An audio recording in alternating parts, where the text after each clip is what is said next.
오늘은 복음 중심 공동체 8과 은혜의 공동체인데요. 우리 함께 이렇게 인사하겠습니다. 은혜의 공동체가 됩시다. 서로 인사하겠습니다.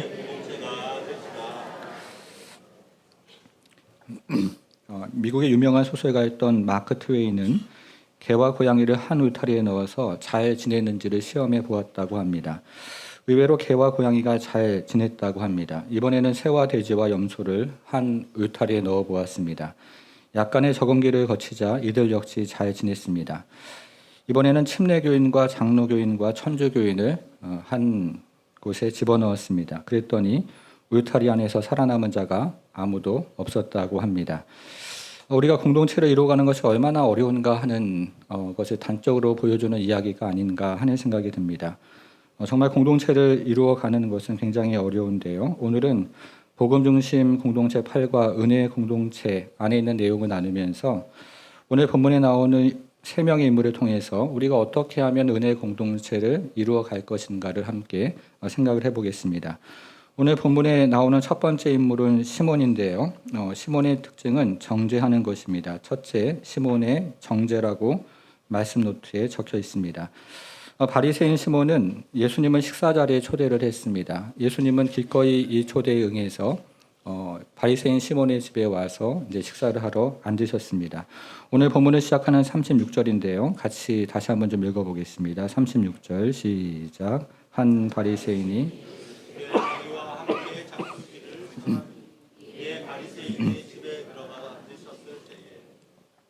우리말 성경에는 예수님이 앉으셨다고 되어 있지만 예수님 당시의 사람들은 비스듬히 누워서 식사를 했습니다. 알파벳 U자 모양의 테이블에 빙 둘러 앉았는데요. 그러면서 머리는 테이블을 향하고 왼쪽 팔로 몸을 지탱하고 발은 뒤로 뻗고 오른쪽 팔로 식사를 했습니다.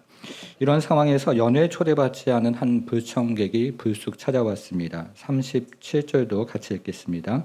그 동네에 죄를 지은 한 여자가 있어 께서 바리새인의 집에 앉아 계심을 알고 향유 담은 옥합을 가지고 와서 그 동네 죄인으로 알려진 여자가 연회장에 들어왔는데요. 그 동네의 죄인이라는 표현은 당시의 매춘부를 의미했습니다.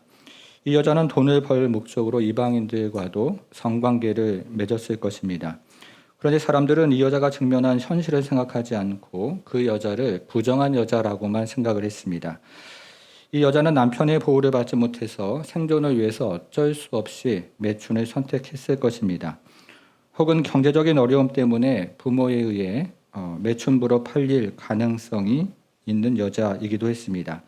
이런 여자가 향유옥합을 가지고 예수님을 찾아온 것입니다. 그런데 오늘 본문을 처음부터 마지막까지 읽어보면 이 여자가 말을 했다는 내용이 한 군데도 나오지 않습니다. 반대로 이 여자의 행동을 굉장히 구체적으로 기록을 하고 있습니다. 37절, 38절을 제가 한번 읽어보겠습니다. 37절. 그 동네에 죄를 지은 한 여자가 있어 예수께서 바리새인의 집에 앉아 계심을 알았다. 첫 번째 행동이죠. 향유를 담은 옥합을 가지고 왔다. 두 번째 행동입니다. 예수의 뒤로 그 발 곁에 뭐라고 되어 있습니까? 몇 번째죠? 세 번째 행동입니다. 울며는 네 번째 행동입니다. 눈물로 그 발을 적시고 다섯 번째 행동이죠. 자기 머리털로 닦고 여섯 번째 행동입니다. 그 발에 입을 맞추고 몇 번째입니까? 일곱 번째. 향유를 부으니 여덟 번째 행동입니다. 여러분, 이 여인에게 어떤 일이 도대체 있었던 것일까요? 이전에 이 여자는 예수님을 직접 만났거나 예수님의 말씀을 직접 들으면서 큰 은혜를 받았을 것입니다. 그러던 어느 날 예수님이 바리새인 시몬의 집에 있다는 소식을 듣고 그쪽으로 찾아옵니다. 죄인인 여자가 남자들이 모여있는 연회장에 나타나는 것은 굉장히 커다란 용기가 필요했지만 그러나 이 여인은 향유옥합을 가지고 예수님을 찾아왔습니다. 그리고 예수님께서 식사를 하려고 샌들을 벗고 비스듬히 누워있는 모습을 보고 예수님의 발에 향유를 부으려 가까이 갔습니다. 그런데 이 여자가 예수님을 가까이서 보자마자 갑자기 감정이 북받쳐 올라와서 눈물을 쏟아내고 있습니다. 여러분들은 이 여자가 우는 이 장면을 머릿속으로 상상을 한번 해 보실 수 있겠습니까? 누가는 이 여자의 우는 모습을 브레코라는 헬라 말을 표현하는데요. 이 말은 비가 오는 것을 표현할 때 사용하는 말입니다. 이 여자는 그저 눈물을 글썽인 정도가 아니라 눈물을 비처럼 소나기처럼 그렇게 쏟아내는 것입니다. 어찌나 많은 눈물을 흘렸던지 이 여자는 눈물로 예수님의 발을 씻었습니다. 그리고 황급히 자신의 머리를 풀어서 예수님의 발을 닦았습니다. 그리고 예수님의 발에 연신 입을 맞추고 가져온 향유를 예수님의 발에 부었습니다. 그런데 이것을 지켜본 바리새인 시몬의 마음은 부글부글 끓어오르기를 시작했습니다. 39절인데요. 예수를 청한 바리새인이 그것을 보고 마음에 이르되 이 사람이 만일 선지자라면 자기를 만지는 이 여자가 누구며 어떠한 자 곧 죄인인 줄을 알았으리라 하거늘. 여러분, 지금 바리새인 시몬은 이 여자에게서 무엇을 보고 있습니까? 바리새인 시몬은 지금 이 여자에게서 딱 한 가지만 보고 있습니다. 왜 초대받지 않은 여자가 예수님을 찾아왔는지, 왜 예수님의 발 앞에서 그렇게 눈물을 흘리는지, 그리고 왜 예수님 앞에서 그토록 비싼 향유 옥합을 깨뜨려 발에 붓는지는 전혀 관심이 없고 오로지 이 여자가 예수님의 발을 만지는 딱 한 가지 행동만 보고 있습니다. 이 여자의 진실한 마음을 표현하는 그 앞에 있는 수많은 행동은 보지 않고 자신의 마음에 걸리는 딱 한 가지 행동을 보고 있습니다. 조선 후기 실학자 연암 박지원이 쓴 양반전이라는 책이 있습니다. 이 책의 내용은 이런 내용으로 되어 있습니다. 강원도 정선에 가난한 한 양반이 있었습니다. 그는 관가에서 쌀을 빌어 먹어 사는 그런 가난한 처지였습니다. 어느덧 세어보니까 관가에서 천여 석의 쌀을 빌어서 먹었는데요. 도저히 갚을 길이 없어서 그만 감옥에 투옥 명령이 내려졌습니다. 이때 이웃에 살고 있었던 지체 낮은 부자가 이 양반을 대신해서 쌀을 갚고 자신이 양반 신분을 얻으려고 했습니다. 그가 구입한 양반 문서에는 양반이 지켜야 하는 온갖 형식적인 행동과 권리가 기록이 되어 있습니다. 이런 내용인데요. 양반은 배고파도 참고 추위에 견디며 가난함을 입 밖에 내지 말아야 한다. 관은 곧 소매자락으로 쓸어서 쓰고 종을 부릴 때는 긴 목소리로 부르고 걸음은 팔자걸음으로 천천히 걸어야 한다. 손에는 돈을 쥐는 일이 없어야 하고 쌀 값은 묻지 말아야 하며 아무리 더워도 버섯을 벗지 말아야 한다. 밥을 먹을 때에는 일관 없이 맨머리로 먹지 말아야 하고 먹을 때도 국물을 먼저 떠먹지 말며 국물을 마실 때 소리를 내서는 안 되고 수저 놀릴 때도 소리를 내서는 안 된다. 등등의 굉장히 많은 내용이 양반전에 나옵니다. 이런 내용을 본 이 부자는 양반의 행동이 허세고 위례라고 위선이라고 생각하고 결국 양반되기를 포기했다는 내용으로 되어 있습니다. 이 연암 박지원은 조선시대 양반들이 이런 형식적인 행동을 정해놓고 이런 형식적인 행동에서 벗어나면 서로를 비난하는 세태를 양반전을 통해서 조롱을 했던 것입니다. 지금 바리새인 시몬이 딱 그랬습니다. 바리새인 시몬은 이 여자의 수많은 행동 중에서 자신의 마음에 걸리는 딱 한 가지 행동, 이 여자가 예수를 만지는 그 행동이 마음에 걸렸고 그것을 보면서 이 여자를 죄인으로 정죄하고 있습니다. 여러분, 그런데 지금 바리새인 시몬의 진짜 관심사는 무엇일까요? 이 바리새인 시몬의 진짜 관심사는 이 여자에게 있는 것이 아니고 예수님에게 있었습니다. 예수님이 이 여자가 죄인인지 아닌지를 알아맞히는 데 그의 관심이 있었던 것입니다. 그래서 이 바리새인 시몬은 이 여자가 연회장에 들어와서 예수님께로 가까이 가는 그 동안 아무런 제지를 하지 않습니다. 여자가 자신의 머리털로 예수의 발을 닦고 그리고 예수의 발에 입을 맞추고 예수의 발에 향유를 붓는 그 내내 이 여자는 이 바리새인 시몬은 아무런 제지도 하지 않았던 것입니다. 특별히 마지막에 있는 세 가지 동사는요, 미완료 시제로 되어 있는데요. 예수님께서 식사를 하는 내내 여자가 자신의 머리털로 예수의 발을 닦고 예수의 머리에 향유를 붓고 그리고 예수의 발에 입을 맞췄음에도 불구하고 아무런 제지를 하지 않았던 것입니다.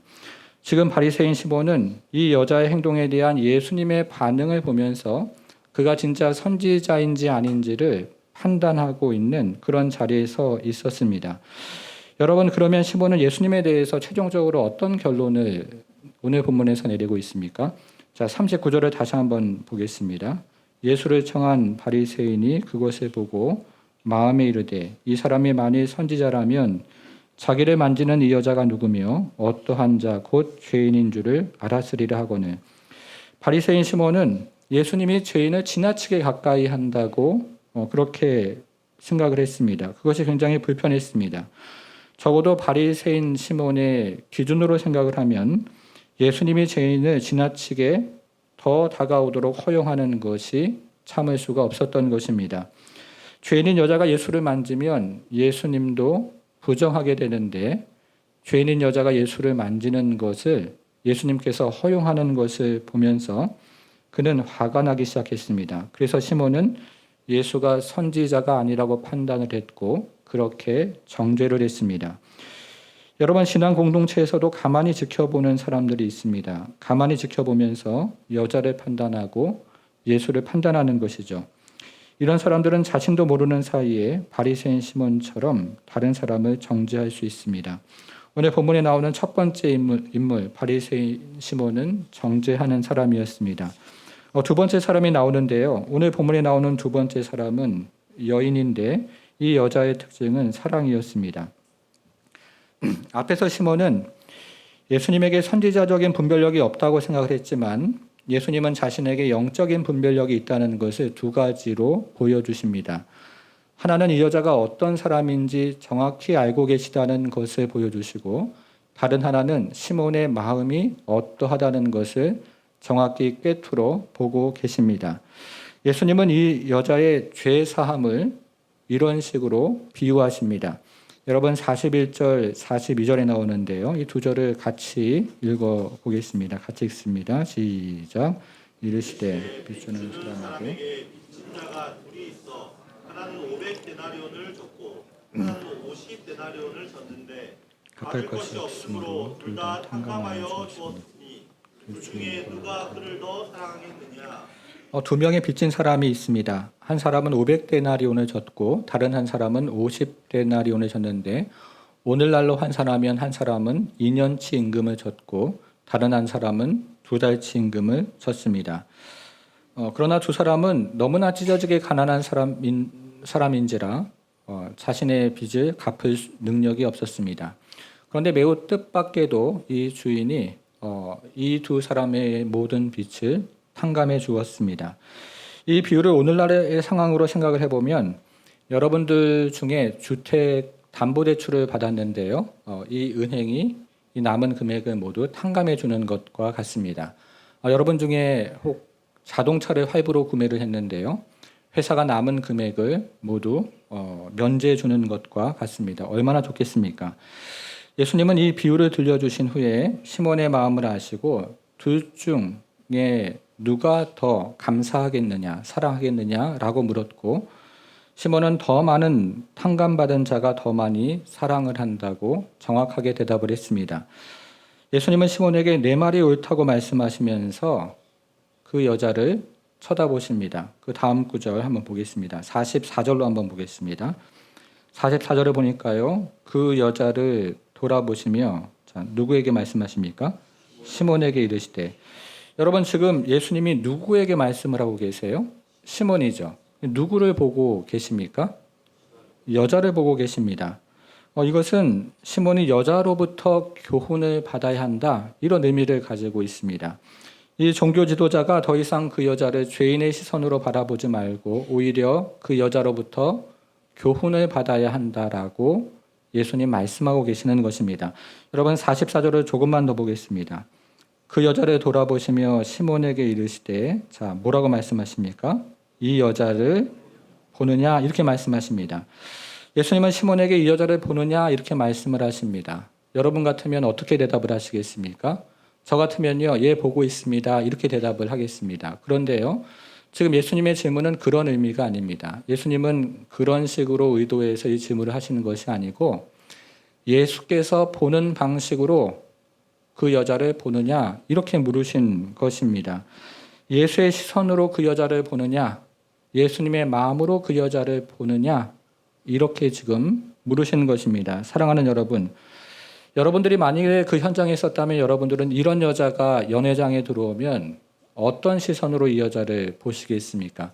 질문을 조금 바꾸어서요. 이런 분이 우리 공동체에 있다면 여러분들은 어떤 마음으로 이런 사람을 대하시겠습니까? 내 마음에 걸리는 말과 행동을 하는 형제 자매를 어떻게 보시겠습니까?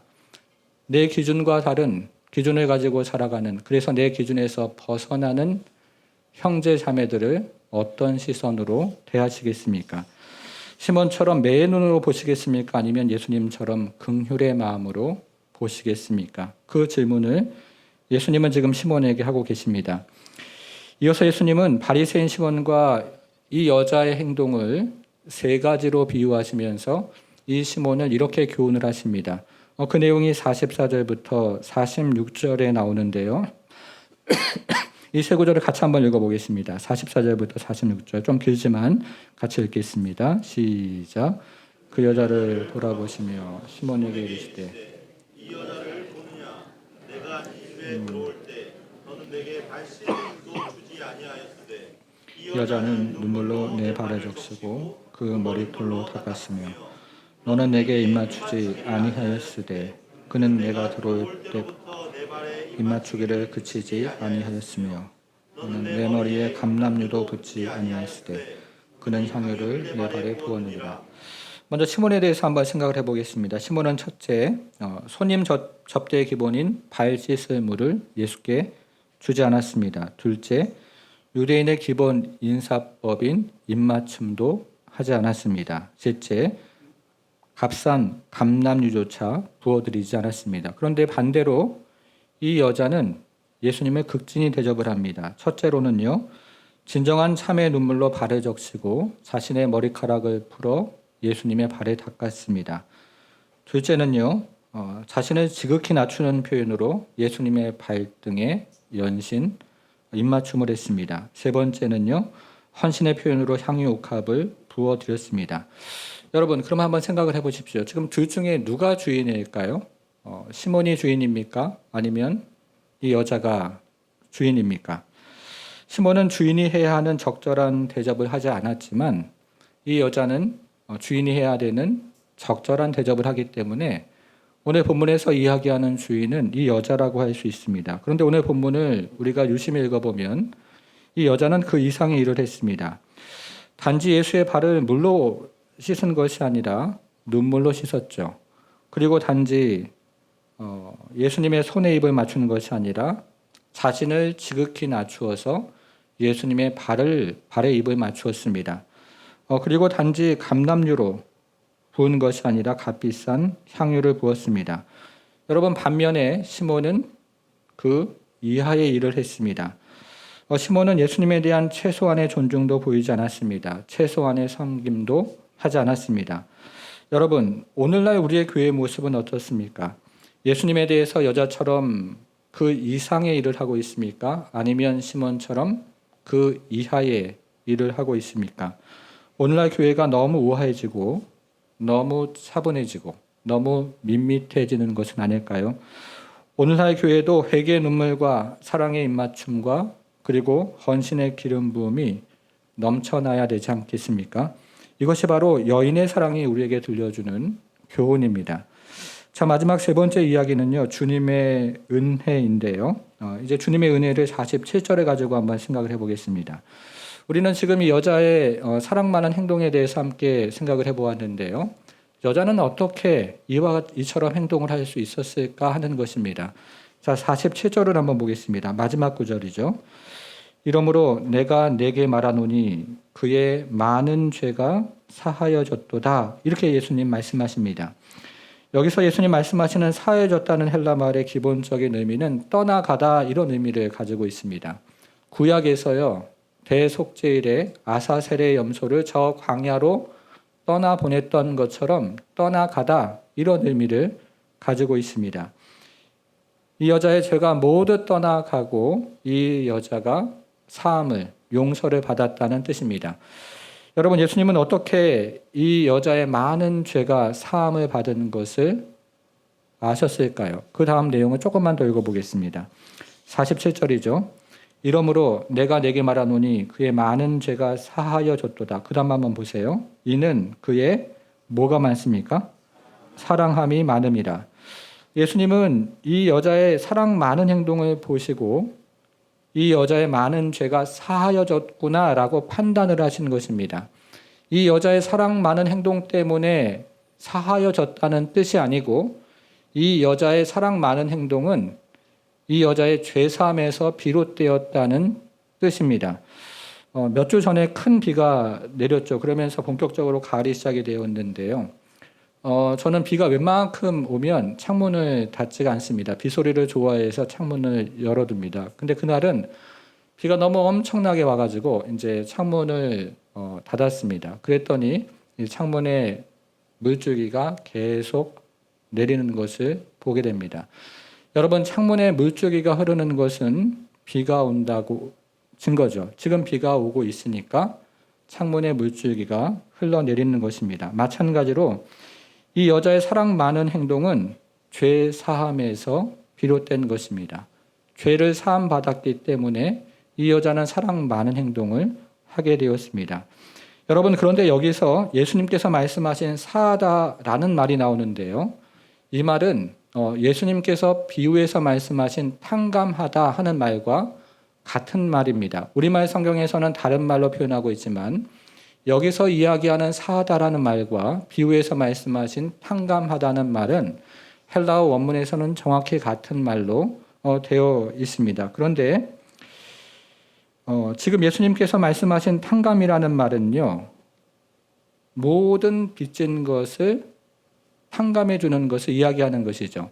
이 탕감이라는 말에는 두 가지 의미가 있는데요. 부분 탕감이 있고 전액을 탕감하는 것이 있는데 예수님께서 지금 말씀하신 이 탕감이라는 말은 전액을 탕감해 주는 것을 의미합니다. 왜냐하면 이 빚을 진 자가 빚을 갚을 능력이 없기 때문에 그렇습니다. 파산 상태에 있기 때문에 더 이상 무언가를 자기 것을 가지고 갚을 능력이 없었던 것입니다. 그것을 42절에서 이야기하는데요. 42절을 다시 한 번만 보겠습니다. 42절을 한번 보시면요. 어떻게 시작을 합니까? 갚을 것이 없으므로, 거기 표시를 한번 해보겠습니다. 갚을 것이 없으므로. 그리고 그 옆에다가 인간의 상태라고 한번 적어보겠습니다. 인간의 상태. 여러분, 이것이 바로 인간의 상태입니다. 갚을 것이 하나도 없는 파산의 상태. 이것이 인간의 상태죠. 우리는 하나님께 어마어마한 빚을 졌는데 우리에게는 갚을 능력이 없는 것이죠.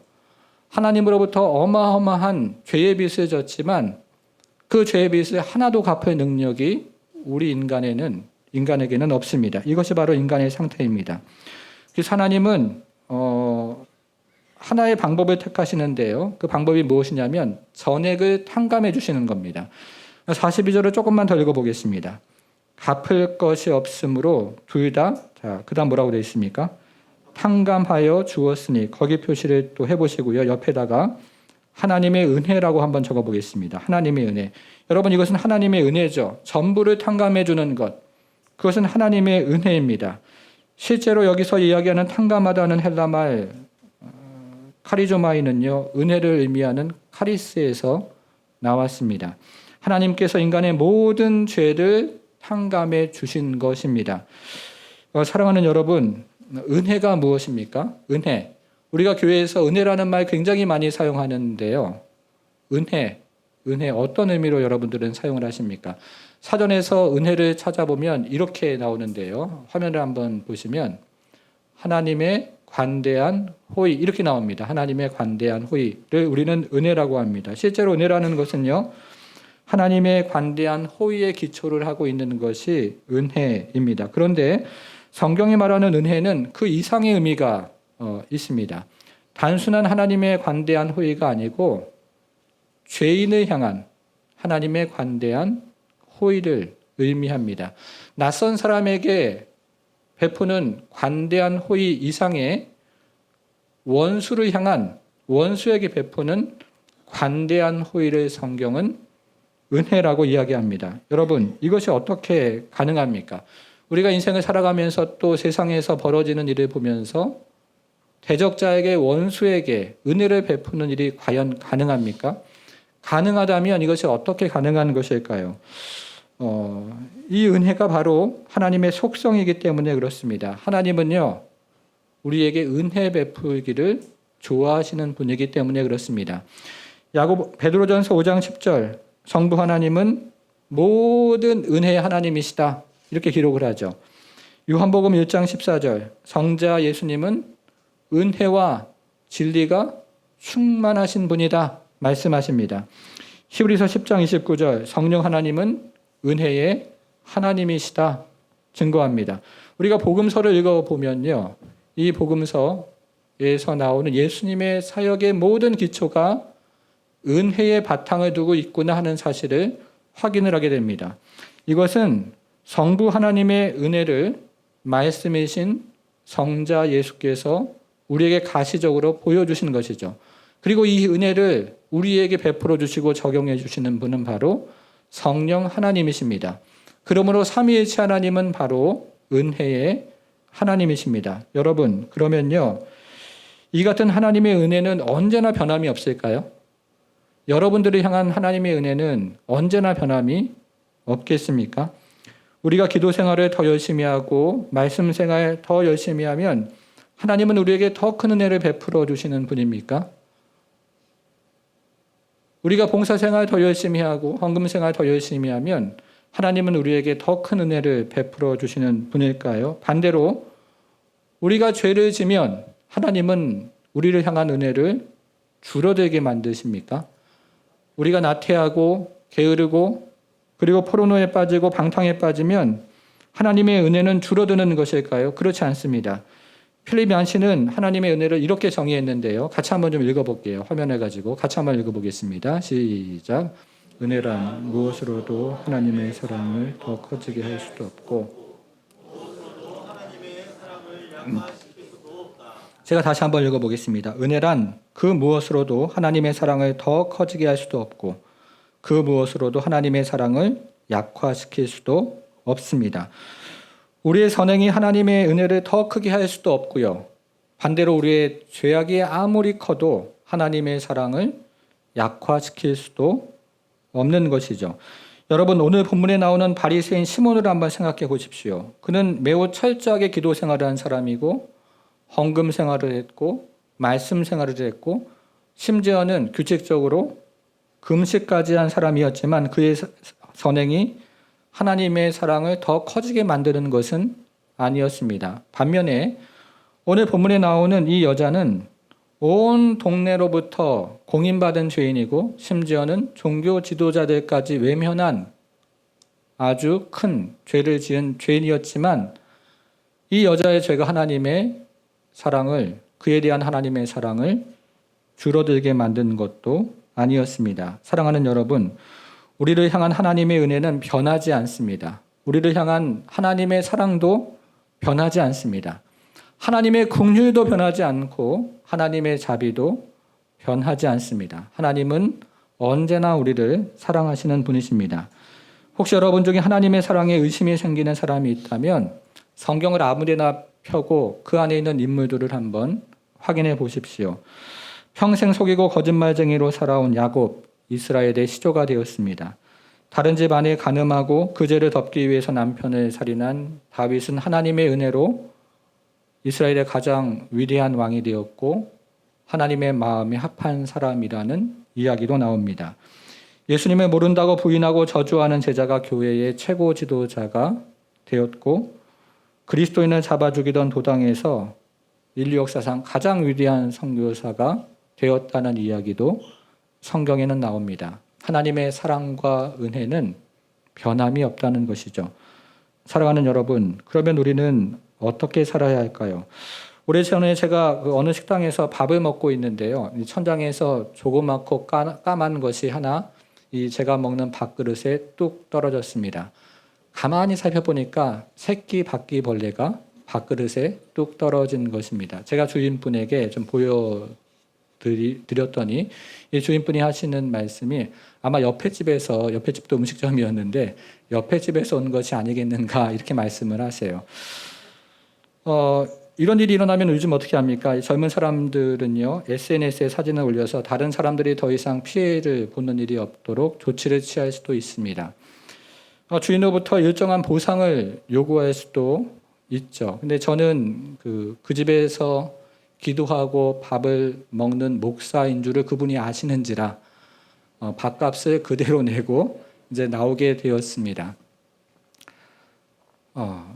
이런 외부 사람들에게 이런 은혜를 베푸는 것은 사실은 그리 크게 어렵지는 않은 것 같습니다. 오히려 공동체 안에서 나와 생각이 다르고 가치관이 다른 사람들을 사랑하는 것이 더 어렵습니다.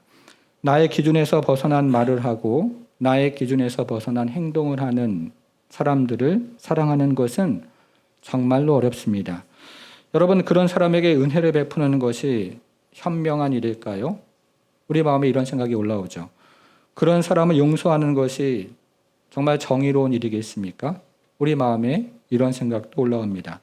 저는 지난 한 주간에 오늘 본문을 보면서 마음이 좀 많이 불편했습니다.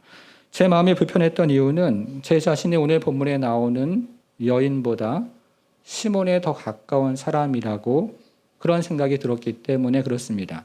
목사인지라 말씀 봐야 되고 기도 생활 해야 되고 헌금 생활하고 봉사 생활하지만 종종 나의 기준에 맞지 않는 사람을 보면 마음이 불편해지는 것을 보면서 내가 오늘 본문에 나오는 여인보다 시몬에 더 가까운 사람이 아닐까 하는 생각을 해보게 되었습니다. 사랑하는 여러분, 여러분들은 어떠십니까? 우리가 오늘 본문을 보면서 마음이 불편한 이유는 우리도 조금씩 예수님과 반대 방향으로 가고 있기 때문에 그런 것은 아닙니까? 오늘 본문을 보면서 우리의 마음이 편치 않은 이유는 우리가 이 세상을 살아가면서 또 공동체 생활을 하면서 자비는 줄어들고 도덕을 더 강조하기 때문에 그런 것은 아니겠습니까? 도로시데이라는 영성가가 이런 말을 했습니다. 화면을 이것도 한번 보겠습니다. 같이 한번 읽어볼게요. 시작. 내가 가장 덜 사랑하게 그 사랑만큼 하나님을 사랑하는 것이다. 내가 가장 덜 사랑하는 사람에게 주는 사랑, 나는 그 사랑만큼 하나님을 사랑하는 것이다. 여러분, 이 말이 어떻게 들리십니까? 저는 시몬 베드로를 보면서 시몬 베드로도 가족을 사랑했을 것이고 다른 바리새인도 사랑했을 것이라고 생각을 합니다. 그리고 그가 존경하고 사랑하는 사람들을 연회장에 초청했을 것이라고 그렇게 여겨집니다. 그러나 시몬은 이 본문에 나오는 그 여자를 사랑한 것만큼 예수님을 사랑했습니다. 시몬은 가장 덜 사랑하는 사람에게 주는 그 사랑만큼만 그는 예수님을 사랑했던 것입니다. 사랑하는 여러분, 예수님은 너희 원수를 사랑하며 너희를 박해하는 자를 위해서 기도하라 이렇게 말씀하십니다. 원수를 사랑하는 것이 너무 힘들다는 거죠. 박해하는 자를 사랑하는 것이 너무 어렵다는 거죠. 그래서 예수님은 기도하라 말씀하십니다. 우리의 능력으로 되지 않기 때문에 성령의 능력을 의지해서 기도하고 또 기도하고 또 기도하라고 말씀하십니다. 우리의 본성으로 되지 않기 때문에 성령님 의지해서 정말 죽을 둥 살 둥 기도하라고 말씀하십니다. 그러면 자격 없는 내가 은혜를 받은 것처럼 나도 그 은혜를 흘려보내는 사람이 될 것입니다. 죄인인 내가 은혜를 받은 것처럼 또 다른 죄인인 상대를 예수님의 시선으로 긍휼의 마음으로 바라보기 시작할 것입니다. 사랑하는 여러분, 우리 모두에게 그런 은혜와 은총이 함께하기를 주님의 이름으로 축원합니다. 사랑하는 여러분, 내 자신이 은혜의 사람이 되기를 원합니다. 우리 공동체가 은혜의 공동체가 되기를 원합니다. 시몬처럼 자신이 마음에 들지 않은 한 가지 그거 지켜보면서 정죄하는 사람이 아니라 여인처럼 내가 죄인임을 고백하고 많은 사랑으로 예수님을 사랑하고 또 지체를 사랑하는 은혜의 사람, 은혜의 공동체가 되기를 원합니다. 주신 말씀 기억하면서 우리가 함께 기도하겠습니다. 하나님 아버지, 우리에게 바리새인 시몬과 같은 마음이 있는 것을 고백하지 않을 수 없습니다. 남편과 아내를 바라볼 때 정죄하고 판단하는 마음, 공동체 안에 있는 지체를 바라보며 판단하고 정죄하는 마음, 하나님, 그래서 참으로 우리의 자신을 하나님 바라보지 못하고 바리새인 시몬처럼 판단의 자리, 정죄 자리에 앉아서 하나님 아버지 세상을 판단하고 정죄했던 것들을 용서해 주시고, 하나님께서 우리에게 은혜를 베풀어 주시고 자격 없는 자에게, 아무런 조건이 없는 자에게 한량 없는 자비와 긍휼을 베풀어 주셨던 것들을 기억하며 우리의 시선도 우리의 마음도 그리고 우리의 발걸음도 하나님 아버지 은혜의 통로로 그렇게 쓰임받는 인생이 될 수 있도록 도우셔서, 가정 안에서 자녀를 대할 때, 남편과 아내를 대할 때, 일터에서 함께 일하는 사람들을 마주할 때, 그리고 공동체 안에서 나와 생각이 다르고 가치관이 다르지만 그럼에도 불구하고 주님께서 몸을 들여 피를 흘려 돌아가신 그 하나님 아버지 사람들을 생각하며 하나님 아버지 은혜와 자비와 긍휼의 하나님 아버지 하나님을 기억하며 우리도 기도함으로 하나님 아버지 은혜로 그리고 자비로 긍휼로 하나님 나아가는 인생들 모두가 될 수 있도록 우리 하나님 함께해 주옵소서. 우리의 힘과 능력으로 되지 않습니다. 성령께서 우리 가운데 찾아오셔서 이 공동체가 은혜의 공동체가 되게 하시고 우리의 자녀들이 은혜의 자녀들이 되게 하시며 우리의 가정이 은혜의 하나님 아버지 가정이 되게 하시고 이 사회가 하나님 아버지 정의와 그리고 법을 넘어서는 하나님의 은혜가 통치하고 지배하는 사회가 되어서 하나님 아버지 은혜 위에 다시 한번 세워지는 그 놀라운 세상, 그리고 놀라운 교회, 그리고 놀라운 가정이 될 수 있도록 우리 하나님 축복해 주옵소서. 이제는 우리 주 예수 그리스도의 은혜와 하나님의 크신 사랑과 성령의 감화 감동 충만케 하심이 주께서 우리에게 베풀어 주신 은혜에 감사해서 주님께 많은 사랑을 돌려드리고 또 형제 자매들에게 많은 사랑을 베풀길 소망하는 모든 성도들 머리 위에 이제부터 영원토록 함께 하실지어다. 아멘.